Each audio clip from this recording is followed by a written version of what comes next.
اپنے آپ کو الہ کہتے ہیں۔ اللہ تبارک و تعالیٰ فرماتے ہیں وَمَن يَقُلْ مِنْهُمْ إِنِّي إِلَٰهٌ مِّن دُونِهِ فَذَلِكَ نَجْزِيهِ جَهَنَّمَ وَكَذَلِكَ نَجْزِي الظَّالِمِينَ، جو بھی یہ بات کہے گا اللہ تبارک و تعالیٰ کے سوا کہ میں الہ ہوں، میں معبود ہوں، تو اس کا ٹھکانہ جہنم کے دہکتے ہوئے انگارے ہیں۔ وَكَذَلِكَ نَجْزِي الظَّالِمِينَ، اور ہر ظالم کی یہی جزا ہونی چاہیے۔ اللہ تبارک و تعالیٰ کے ہوتے ہوئے، وحدہ لا شریک لہ کے ہوتے ہوئے، علی کل شیء قدیر کے ہوتے ہوئے، فعال لما یرید کے ہوتے ہوئے، سریع الحساب کے ہوتے ہوئے، شدید العقاب کے ہوتے ہوئے، قابل التوب کے ہوتے ہوئے، غافر الذنب کے ہوتے ہوئے، مالک الملک کے ہوتے ہوئے، ذوالجلال والاکرام کے ہوتے ہوئے، احد کے ہوتے ہوئے، واحد کے ہوتے ہوئے، سمیع کے ہوتے ہوئے، بصیر کے ہوتے ہوئے، خبیر کے ہوتے ہوئے، یہ بات کہنا کہ میں الہ ہوں، اس سے بڑی نادانی اور حماقت اور زیادتی والی بات کوئی اور ہو سکتی ہی نہیں ہے۔ ان الشرک لظلم عظیم، کائنات میں جتنے بھی ظلم ہیں سارے ظلم چھوٹے ہیں۔ کائنات کا سب سے بڑا ظلم یہ ہے کہ اللہ تبارک و تعالیٰ کی ذات کے ہوتے ہوئے اپنے آپ کو الہ قرار دیا جائے، اور ایسے شخص کا ٹھکانہ جہنم کے دہکتے ہوئے انگارے ہی ہونے چاہیے۔ حضرات گرامی قدر، اس صورت میں اللہ تبارک و تعالیٰ نے اس حقیقت کا ذکر بھی فرما دیا، وَجَعَلْنَا مِنَ الْمَاءِ كُلَّ شَيْءٍ حَيٍّ، ہم نے ہر چیز کو پانی سے زندہ فرما دیا۔ حضرات گرامی قدر، ابھی حیاتیات کے علم نے، بایولوجی کے علم نے، اناٹمی کے علم نے اتنی ترقی نہ کی تھی جب اللہ نے یہ بات کہی کہ ہر چیز کی حیات کا بنیادی جوہر پانی ہے۔ حضرات گرامی قدر، یہ تو سائنس نے بعد میں ثابت کیا، نباتات ہوں یا حیوانات ہوں، ان کے اندر بنیادی طور پہ حیات کا سب سے بڑا جوہر جو ہے وہ پانی کی شکل میں موجود ہے۔ اس پانی کی مقدار اس حال کی وجہ سے، موشنز کی وجہ سے، لوز پیٹ کی وجہ سے کبھی کم ہو جائے تو انسان تڑپنے اور پھڑکنے کی کیفیت کے اندر مبتلا ہو جاتا ہے۔ فوراً سے پہلے اس کی ایک ہی تمنا ہوتی ہے کہ میرا واٹر لیول، میرے جسم میں پانی کا لیول بحال ہو جائے۔ ڈی ہائیڈریشن کی وجہ سے انسان بالکل موت کے قریب ہو جاتا ہے۔ چنانچہ اللہ تعالیٰ کی ہر بات سچی ہے اور ہر بات حقیقت کے اوپر مبنی ہے۔ وَجَعَلْنَا مِنَ الْمَاءِ كُلَّ شَيْءٍ حَيٍّ، اس نے ہر چیز کو پانی سے زندہ فرما دیا اور ہر چیز کے حیات کے جوہر اصلی کو پانی کے ذریعے تشکیل فرما دیا۔ حضرات گرامی قدر، اس صورت میں اللہ تبارک و تعالیٰ نے اس بات کا بھی ذکر فرما دیا، وَنَبْلُوكُمْ بِالشَّرِّ وَالْخَيْرِ فِتْنَةً، اللہ انسان کو دو حالتوں میں رکھتے ہیں، کبھی خیریت سے رکھتے ہیں، کبھی غم میں رکھتے ہیں، کبھی صحت میں رکھتے ہیں، کبھی بیماری میں رکھتے ہیں، کبھی امیری میں رکھتے ہیں، کبھی غریبی میں رکھتے ہیں، کبھی طاقت میں رکھتے ہیں، کبھی ذوق میں رکھتے ہیں، کبھی ناموری میں رکھتے ہیں، کبھی گمنامی میں رکھتے ہیں، کبھی کاروباری فراہی میں رکھتے ہیں، کبھی معاشی تنگی میں رکھتے ہیں۔ مقصد کیا ہوتا ہے؟ وَنَبْلُوكُمْ بِالشَّرِّ وَالْخَيْرِ فِتْنَةً، اگر آپ خیریت سے ہیں تو آپ کو اللہ کا شکر ادا کرنا چاہیے، اور اگر غم آ رہے ہیں تو آپ کو غموں کے اوپر اللہ تبارک و تعالیٰ کی تقدیر کو خندہ پیشانی سے برداشت کرتے ہوئے صبر کرنا چاہیے۔ اس صورت میں اللہ تبارک و تعالیٰ نے اس بات کا بھی ذکر فرما دیا کہ اللہ تبارک و تعالیٰ نے حضرت ابراہیم علیہ السلام کے دل کو ہدایت کے لیے واہ فرما دیا تھا۔ آپ نے بت قدے میں جا کے بتوں کو توڑ ڈالا۔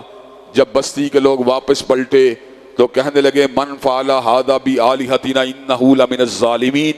جس نے ہمارے بتوں کو توڑا ہے بہت بڑا ظالم ہے۔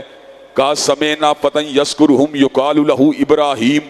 ایک ہی جوان ہے جو ان بتوں کا دشمن ہے۔ حضرت ابراہیم علیہ السلام کو بلایا گیا، ان سے پوچھا گیا انتینا یا ابراہیم، اے ابراہیم کیا آپ نے ہمارے بتوں کو توڑا ہے؟ کہا بل فعلہ کبیرہم ھذا فاسألوہم ان کانوا ینطقون، بلکہ اس بڑے نے توڑا ہوگا۔ الزامی جواب دیا، ان سے پوچھ لو ان کے اندر قوت گویائی موجود ہے۔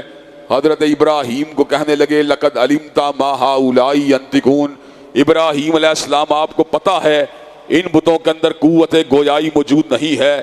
حضرت ابراہیم نے توحید کے کلہاڑے کو اٹھا لیا، کَأُفٍّ لَكُمْ وَلِمَ تَعْبُدُونَ مِن دُونِ اللَّهِ أَفَلَا تَعْقِلُونَ، اور تم اللہ کو چھوڑ کے ان کو پوچھتے ہو جو نفع نقصان تو بڑی دور کی بات ہے، بولنے کے پر بھی قادر نہیں۔ کہنے لگے حرِّقُوهُ وَانصُرُوا آلِهَتَكُم إِن كُنتُم فَاعِلِينَ، ابراہیم کو آگ لگا دی جائے،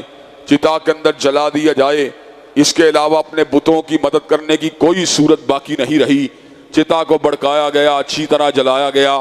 حضرت ابراہیم علیہ السلام کو چتا کے اندر اتارا گیا۔ حضرت ابراہیم علیہ السلام کو جب چتا کے اندر اتارا گیا، حضرت ابراہیم نے اتنے ہی الفاظ کہے، حسبنا اللہ و نعم الوکیل، میرے لیے اللہ کافی ہے، اور جس کے لیے وہ کافی ہو جائے اس کو کسی اور کارساز کی ضرورت نہیں ہوتی۔ اللہ تبارک و تعالیٰ فرماتے ہیں، قلنا یا نار کونی بردن وسلاما علی ابراہیم، اے آگ تو ابراہیم کے اوپر ٹھنڈی ہو جا، مگر اتنی ٹھنڈی نہیں ہونا کہ اس کو سردی کا احساس ہونے لگے، اس کے لیے مہکتے ہوئے گلابوں کا ایک گلستان بن جانا، اس کے لیے چمنستان بن جانا، اور اعلان فرمایا وَأَرَادُوا بِهِ كَيْدًا فَجَعَلْنَاهُمُ الْأَخْسَرِينَ، وہ سارے کے سارے ابراہیم کے خلاف مکر کا ارادہ کر کے آئے، لیکن اللہ نے ان کے مکر کو خاک میں ملا کے رکھ دیا۔ حضرات گرامی قدر، حضرت ابراہیم علیہ السلام کے واقعے میں ہم سب کے لیے عبرت ہے کہ اگر اللہ کی مدد شامل حال ہو جائے تو کوئی ہمارے بال کو بھی بیکا نہیں کر سکتا۔ حضرات گرامی قدر، اس صورت میں اللہ تبارک و تعالیٰ نے سیدنا یونس کی غم کا بھی ذکر کیا کہ آپ نے اپنے غم کی دوری کے لیے دعا مانگی، لا الہ الا انت سبحانک انی کنت من الظالمین، اے اللہ تیرے سوا کوئی الہ نہیں ہے، تیری ذات پاک ہے اس تکلیف سے جو مجھ کو پہنچی ہے، انی کنت من الظالمین، یہ تکلیف مجھے اپنی وجہ سے آئی ہے۔ اللہ تبارک و تعالیٰ فرماتے ہیں فاستجبنا لہ ونجیناہ من الغم وکذالک ننجی المؤمنین، ہم نے یونس کی فریاد کو سن کے اس کے غموں کو مٹا دیا۔ کوئی بھی آئے یونس کا عقیدہ لے کے آئے، مجھے الہ حق سمجھ کے آئے، اپنے آپ کو اور اپنے اعمال پہ نادم ہو کے آئے، اس کے معاملات کو ویسے ہی دور کروں گا جیسے میں نے یونس علیہ السلام کے معاملات اور ان کے غموں کو دور کیا تھا۔ حضرات گرامی قدر، اس صورت میں اللہ نے حضرت ایوب کی دعا کے بعد ان کی صحت یابی کا ذکر کیا، اور حضرت زکریا کی دعا کے بعد ان کے گھر پیدا ہونے والے حضرت یحییٰ کی ولادت کا بھی ذکر کیا، اور اس کے ساتھ ساتھ اس بات کا بھی ذکر کیا وَلَقَدْ كَتَبْنَا فِي الزَّبُورِ مِن بَعْدِ الذِّكْرِ أَنَّ الْأَرْضَ يَرِثُهَا عِبَادِيَ الصَّالِحُونَ، ہم نے زبور کے اندر ذکر کے بعد، نصیحت کے بعد اس بات کو رقم کر دیا تھا، أَنَّ الْأَرْضَ يَرِثُهَا عِبَادِيَ الصَّالِحُونَ، زمین کی وراثت غنڈوں کے لیے نہیں ہے، بد کرداروں کے لیے نہیں ہے، بدکماشوں کے لیے نہیں ہے، زانیوں کے لیے نہیں ہے، جواریوں کے لیے نہیں ہے، بلکہ زمین کا وارث اگر ہونا چاہیے اہل دین کو ہونا چاہیے۔ حضرات گرامی قدر، زمین کے پر تمکن کا حق اگر کسی کو حاصل ہے تو صلحاء کو حاصل ہے، اللہ تبارک و تعالیٰ کے تابعداروں کو حاصل ہے، لیکن اس حق کے حصول کا راستہ کیا ہے؟ وعد اللہ الذین آمنوا منکم وعملوا الصالحات لَيَسْتَخْلِفَنَّهُمْ فِي الْأَرْضِ كَمَا اسْتَخْلَفَ الَّذِينَ مِن قَبْلِهِمْ وَلَيُمَكِّنَنَّ لَهُمْ دِينَهُمُ الَّذِي ارْتَضَىٰ لَهُمْ، اللہ نے راستے کو بتلا دیا، ایمان تم لے کے آؤ، عمل صالح تم کرو، میں زمین کے سینے کو تمہارے لیے کشادہ کر دوں گا۔ اللہ نے وعدے کو پورا کیا، سیدنا صدیق کے لیے، سیدنا فاروق کے لیے، سیدنا عثمان ذی النورین کے لیے، سیدنا علی المرتضیٰ کے لیے، سیدنا امیر معاویہ بن ابی سفیان کے لیے، سیدنا حسن کے لیے، اور بنو امیہ کے لیے، بنو عباس کے لیے، خلفاء اسلام کے لیے اللہ نے اپنے وعدوں کو پورا فرما دیا۔ حضرات گرامی قدر، اللہ تبارک و تعالیٰ نے جو مومنوں کو ایمان اور عمل صالح کا راستہ دیا ہے، اس راستے کے اوپر استقامت کو اختیار کرتے ہوئے قبضہ گروپوں سے، زمین کے اوپر اجارہ داریوں کو قائم کرنے والوں سے، اور زمین کے اوپر اپنے ذاتی مقاصد کے لیے اقتدار کی رسا کشی کو طول دینے والوں سے،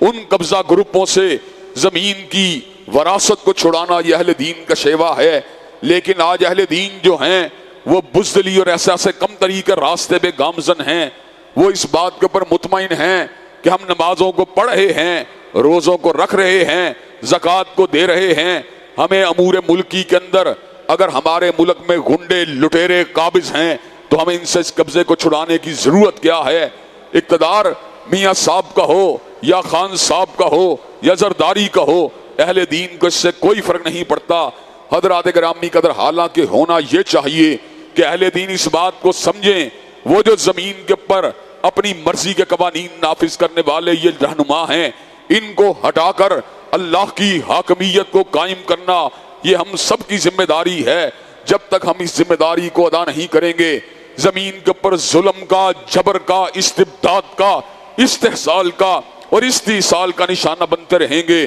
زمین کے سینے کو ان قبضہ گروپوں سے چھڑوا کر زمین پہ رشوالے کی حاکمیت کو قائم کرنے کی جنگ لڑنا یہ ہم سب کی ذمہ داری ہے۔ اور حضرات گرامی قدر، میں آپ کو یہ بات بتلا دوں، جس طرح اللہ تبارک و تعالیٰ نے ابو بکر، عمر، عثمان و علی کو خلافت دی، اس سے یہ بات ثابت ہوتی ہے جب اللہ تبارک و تعالیٰ کے بندے ایمان و عمل صالح کے راستے پہ ہوتے ہیں تو اللہ تعالیٰ کے لیے ان کو غلبہ دینا کچھ مشکل نہیں ہے۔ حضرات گرامی قدر، اور چلتے چلاتے بات آئی ہے تو کہے دینا چاہتا ہوں، اللہ نے قرآن مجید میں جہاں پر حضرت رسول اللہ کی رہنمائی کا ذکر کیا، جہاں پر آپ کی قیادت و سیادت کا ذکر کیا، جہاں پر آپ کی لیڈرشپ کا ذکر کیا، وہیں پر اللہ تبارک و تعالیٰ نے صحابہ کی جماعت کو بطور فالوور ذکر کیا کہ فَإِنْ آمَنُوا بِمِثْلِ مَا آمَنْتُمْ بِهِ فَقَدِ اهْتَدَوْا،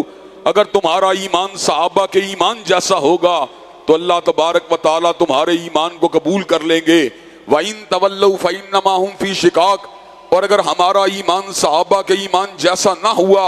تو ہم بدبختی کے راستے کے پر گامزن ہوں گے۔ حضرات گرامی قدر، میں اس موقع کے پر یہ بات کہہ دینا چاہتا ہوں کہ اللہ کے فضل و کرم سے اہل سنت کے تمام مکاتب فکر کا حضرات صحابہ کرام رضوان اللہ علیہم اجمعین کے خیر البریہ ہونے کے پر اتفاق ہے، اور یہ وہ اتفاق ہے جو اہل سنت کو اللہ کے فضل و کرم سے شیعہ کے مقابلے کے اوپر ممتاز کرتا ہے۔ لیکن کچھ عرصے سے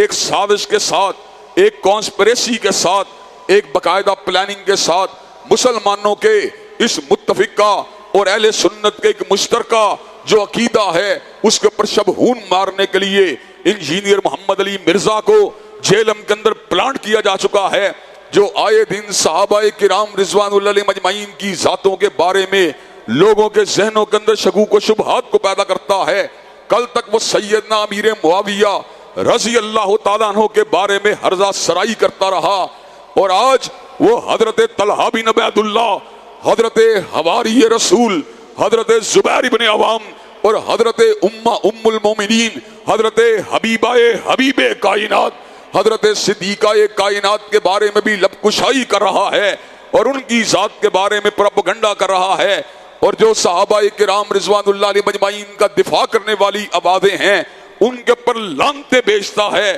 ان کو بڑے بڑے برے الفاظ اور برے القاب سے یاد کرتا ہے۔ اور علمی حیثیت اور حقیقت یہ ہے کہ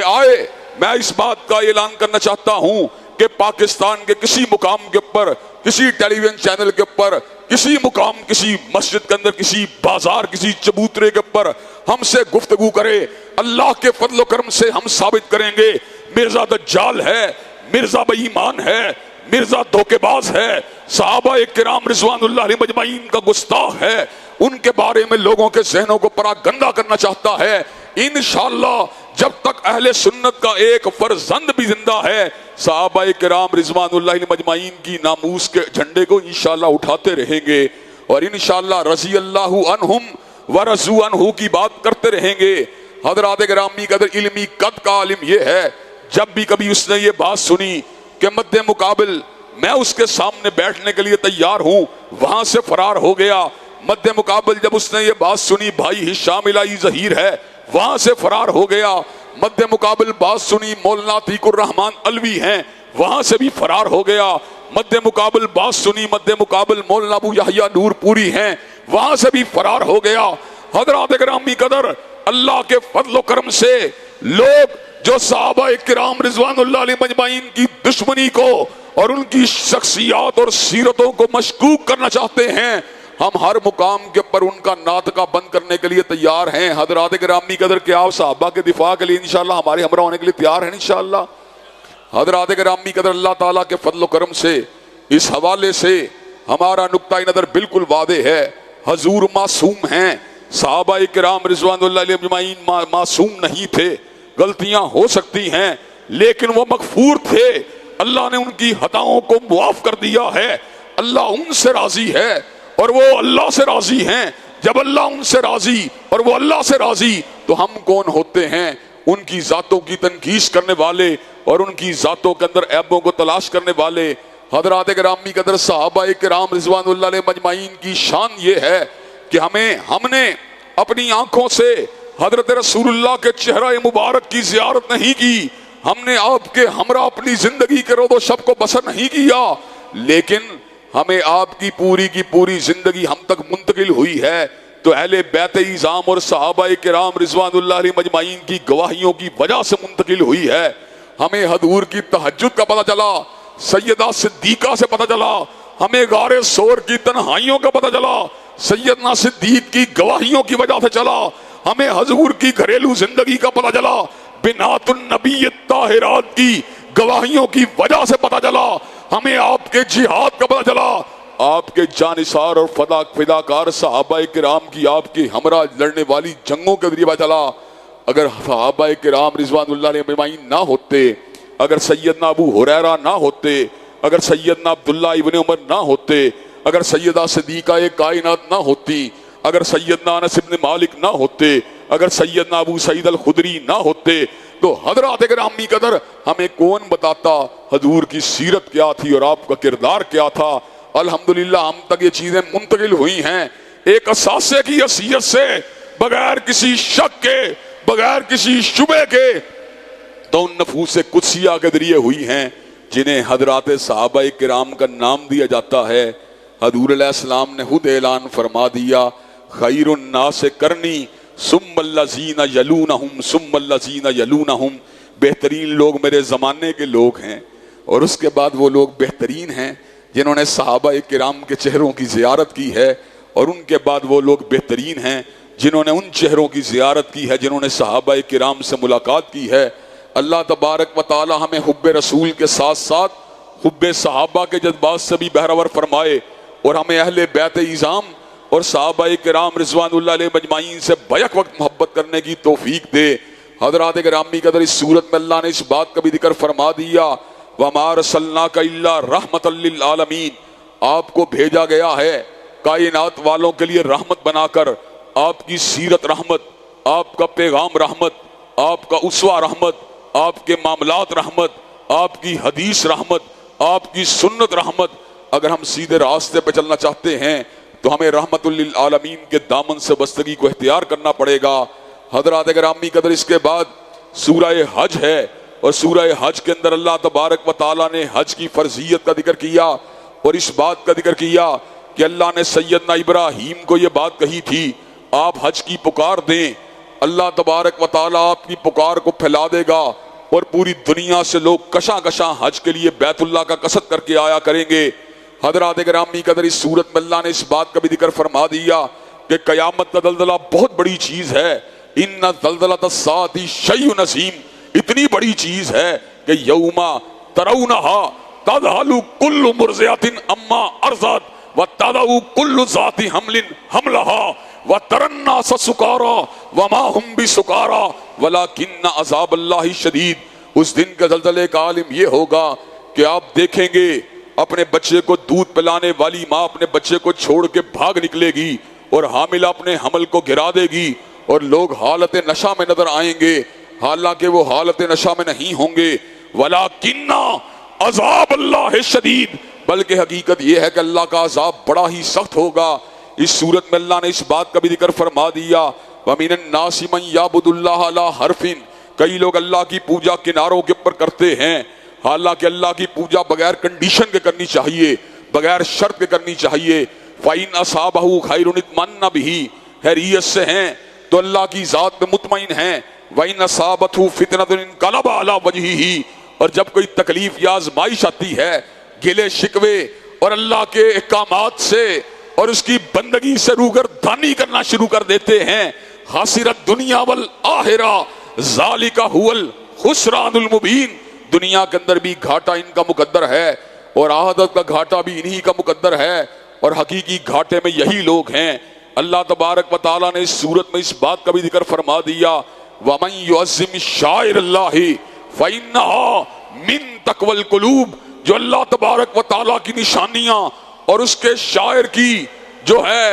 عزت اور تعظیم کرتا ہے، در حقیقت اس کے دل میں اللہ کا تقوی اور اللہ کا پیار، اس کی محبت اور خشیت ہوتی ہے۔ شاعر اللہ کیا ہیں؟ اللہ کا قرآن شاعر اللہ میں شامل ہے، اللہ تعالیٰ کا گھر بیت اللہ شاعر اللہ میں شامل ہے، حضرت رسول اللہ شاعر اللہ میں شامل ہیں، اور حضرات گرامی کا شاعر دینیا میں صحابہ کرام رضوان اللہ علیہ اجمعین کی ذات بھی شامل ہے، اور شاعر دینیا کے اندر ارکان اسلام بھی شامل ہیں۔ جس کو اللہ سے پیار ہوتا ہے، جس کو حضور سے پیار ہوتا ہے، وَمَن يُعَظِّمْ شَعَائِرَ اللَّهِ فَإِنَّهَا مِن تَقْوَى الْقُلُوبِ، جس کی نسبت اللہ کے ساتھ ہو جاتی ہے وہ اس سے پیار کرنا شروع کر دیتا ہے، اور جس کی نسبت حضور اقدس کی ذات کے ساتھ ہو جاتی ہے وہ اس سے پیار کرنا شروع کر دیتا ہے۔ ابو بکر سے پیار ہے حضور کی وجہ سے، عمر سے پیار ہے حضور کی وجہ سے، عثمان سے پیار ہے حضور کی وجہ سے، علی المرتضیٰ سے پیار ہے حضور کی وجہ سے، حسن و حسین سے پیار ہے حضور کی وجہ سے، امی عائشہ سے پیار ہے حضور کی وجہ سے، امی خدیجہ سے پیار ہے حضور کی وجہ سے، سیدہ حفصہ سے پیار ہے حضور کی وجہ سے، سیدہ ام حبیبہ سے پیار ہے حضور کی وجہ سے، حضرات گرامی قدر مکہ سے پیار ہے حضور کی نسبت اللہ کی نسبت کے ساتھ، مدینہ سے پیار ہے اللہ اور نبی کی نسبت کے ساتھ۔ جس کی نسبت اللہ کے ساتھ ہوتی ہے اہل دین اسی تعظیم اور اس کے احترام کو اپنے دل میں جگہ دیتے ہیں۔ حضرات گرامی قدر اس صورت میں اللہ تبارک و تعالی نے قربانی کی اصل اور اساس کا ذکر کیا اور اعلان فرمایا لن ینال اللہ لحومها ولا دماؤها ولکن ینالہ التقوی منکم، اللہ کو تمہارے کاٹے جانے والے گوشت کی ضرورت نہیں اور تمہارے بہائے جانے والے لہو کی ضرورت نہیں، اللہ کو اس دل کے تقوی کی ضرورت ہے جس تقوی نے سیدنا ابراہیم کو اسماعیل کے گلے پہ چھری چلانے پہ آمادہ و تیار کر دیا تھا۔ اس صورت میں اللہ نے یہ بات بھی کہی ہے کہ بڑی توجہ کے ساتھ کہا ایک بات کو سنو، میں ایک مثال دینے والا ہوں، توجہ کے ساتھ اس بات کو سننا ہے۔ ان الذین تدعون من دون اللہ لن یخلقوا ذبابا، جن کو تم اللہ کو چھوڑ کے پکارتے ہو وہ سارے جمع ہو جائیں ایک مکھی کو بھی نہیں بنا سکتے، اور مکھی بنانا تو بڑی دور کی بات ہے۔ مکھی اگر ان سے کسی چیز کو چھین کے لے جائے اس کی چھینی ہوئی چیز کو واپس میں نہیں پلٹا سکتے۔ ضعف الطالب والمطلوب، جو مانگنے والا ہے وہ بھی کمزور ہے اور جس سے مانگا جا رہا ہے وہ بھی کمزور ہے۔ مانگنے والے تو کمزور ہوتے ہی ہیں لیکن جس سے مانگا جائے اس کو طاقتور ہونا چاہیے، اور کائنات میں کبھی و عزیز اگر کسی کی ذات ہے پروردگار عالم کی ذات ہے۔ اس صورت میں اللہ تبارک و تعالیٰ نے اس بات کا بھی ذکر کیا وَجَاهِدُوا فِي اللَّهِ حَقَّ جِهَادِهِ هُوَ اجْتَبَاكُمْ، جتنی اللہ نے تمہیں صلاحیت دی ہے اس صلاحیت کو بروئے کار لاتے ہوئے اللہ تبارک و تعالیٰ کے راستے کو پر چلا کرو، هُوَ اجْتَبَاكُمْ، وہ تمہاری محنتوں کو قبول کرے گا۔ حضرات گرامی کا جتنی مجھ میں وسعت ہے اسی اعتبار سے میرا امتحان ہوگا۔ جو چیز میری صلاحیت سے باہر ہے، جو چیز میری استعداد سے باہر ہے، اس پہ اللہ مجھ سے کبھی مواخذہ نہیں کریں گے، لیکن میں اذان کی آواز سن کر اپنے بستر میں لیٹا رہوں حالانکہ میں تندرست ہوں اور مجھے گھر سے باہر نکلتے ہوئے کوئی خوف بھی نہیں ہے، تو مجھے اللہ کے سامنے جواب دہ ہونا پڑے گا۔ حضرات گرامی قدر، میرے گھر کے اندر تمام ضروریات زندگی پوری ہیں اور نہ میرے گھر میں میڈیسن کی ضرورت ہے نہ میرے گھر میں فاقہ ہے، میں پھر بھی حرام کا لقمہ کھا لوں مجھے اللہ کے سامنے جواب دہ ہونا پڑے گا۔ حضرات گرامی قدر، اللہ تبارک و تعالیٰ نے مجھے جوانی دی ہے لیکن جوانی کے ساتھ ساتھ مجھے قوت ارادی بھی دی ہے، لیکن میں قوت ارادی کو نظر انداز کر کے شہوت کے طوفان کے اندر بہ کر اپنے چہرے کو کالا کر لوں، اپنے منہ کو کالا کر لوں، مجھے اللہ کے سامنے جواب دہ ہونا پڑے گا۔ وَجَاهِدُوا فِي اللَّهِ حَقَّ جِهَادِهِ هُوَ اجْتَبَاكُمْ، اللہ کے راستے میں محنت کرو جس طرح محنت کرنے کا حق ہے۔ هُوَ اجْتَبَاكُمْ، وہ تمہاری محنتوں کو قبول کرے گا۔ وَالَّذِينَ جَاهَدُوا فِينَا لَنَهْدِيَنَّهُمْ سُبُلَنَا وَإِنَّ اللَّهَ لَمَعَ الْمُحْسِنِينَ، اور سن لو اللہ تبارک و تعالیٰ فرماتے ہیں جو میرے راستے میں محنت کرتا ہے لَنَهْدِيَنَّهُمْ سُبُلَنَا، میں محنتیوں کی محنت کو ضائع نہیں ہونے دوں گا بلکہ ان کے لیے اپنی معرفت کے اور اپنی پیار کے اور اپنی محبت کے دروازوں کو کھول دوں گا۔ وَإِنَّ اللَّهَ لَمَعَ الْمُحْسِنِينَ، اور اللہ نیکوکاروں کے ساتھ ہے۔ حدیث کے الفاظ ہیں جو اللہ تبارک و تعالیٰ کے پاس ایک ہاتھ آتا ہے اللہ بازو کے برابر اس کے پاس آتے ہیں، جو ایک قدم آتا ہے اللہ جو چل کے آتا ہے اللہ تبارک و تعالی اس کے پاس دوڑ کے آتے ہیں۔ حضرات گرامی قدر، جو بندے کا گمان اللہ کے ساتھ ہوتا ہے اللہ اس گمان کو پورا فرما دیتے ہیں۔ والذین جاہدوا فینا والذین جاہدوا فینا لنہدینہم سبلنا، جو اللہ کے راستے میں محنت کرے گا اللہ اس کو اپنے سے ضائع نہیں ہونے دیں گے، اپنے سے دور نہیں ہونے دیں گے۔ دنیا کا واحد رشتہ اللہ اور بندے کا رشتہ ہے جس میں خلوص کی پوری اسسمنٹ ہوتی ہے اور کسی کے خلوص کو ضائع نہیں جانے دیا جاتا۔ نواز شریف کو زندہ باد کہہ لو، مسلم لیگ کے کارکنوں کوئی ضروری بات نہیں کہ تمہارے نعرے کا مول پڑ جائے۔ عمران خان کو زندہ باد کہہ لو، لیکن تحریک انصاف کے کارکن کوئی ضروری نہیں تیرے نعرے کا مول پڑ جائے۔ لیکن جس نے اللہ کی رضا کی خاطر ایک آنسو بھی بہایا ہے اس آنسو کو اللہ کے پاس لازماً موجود پائے گا۔ جس نے ایک سسکی بھی اللہ کی محبت میں لی ہے وہ ایک سسکی کو لازماً اللہ کے پاس موجود پائے گا۔ وما تقدموا لانفسکم من خیر تجدوہ عند اللہ، جو بھی خیر کا کام تم کرو گے لازماً اس کو اللہ کے پاس موجود پاؤ گے۔ اللہ تبارک و تعالی انسانوں کے اعمال کو ضائع نہیں ہونے دیتا۔ اللہ نے قرآن مجید میں اس بات کا اعلان فرما دیا، فالذین ہاجروا واخرجوا من دیارہم واوذوا فی سبیلی وقاتلوا وقتلوا لأکفرن عنہم سیئاتہم۔ اللہ تبارک و تعالی فرماتے ہیں انی لا اضیع عمل عامل منکم من ذکر او انثی، میں کسی عمل کرنے والی مرد یا عورت کے عمل کو کبھی ضائع نہیں کروں گا۔ والذین ہاجروا واخرجوا من دیارہم واوذوا فی سبیلی وقاتلوا وقتلوا لأکفرن عنہم سیئاتہم ولأدخلنہم جنات۔ اللہ تبارک و تعالی فرماتے ہیں جس کو میری وجہ سے اس کے گھر سے نکلنا پڑا اور جس کو میری وجہ سے ہجرت کرنی پڑی اور جس کو میرے راستے کے اندر تکلیف کو برداشت کرنا پڑا اور جس کو میرے راستے میں تلوار کو چلانا پڑا اور جس کو میرے راستے میں گردن کو کٹوانا پڑا، لأکفرن عنہم سیئاتہم ولأدخلنہم جنات، اور میں اس کی خطاؤں کو معاف کر دوں گا اور اس کو جنتوں میں داخل کر دوں گا۔ حضرات گرامی قدر، اس صورت میں اللہ تبارک و تعالی نے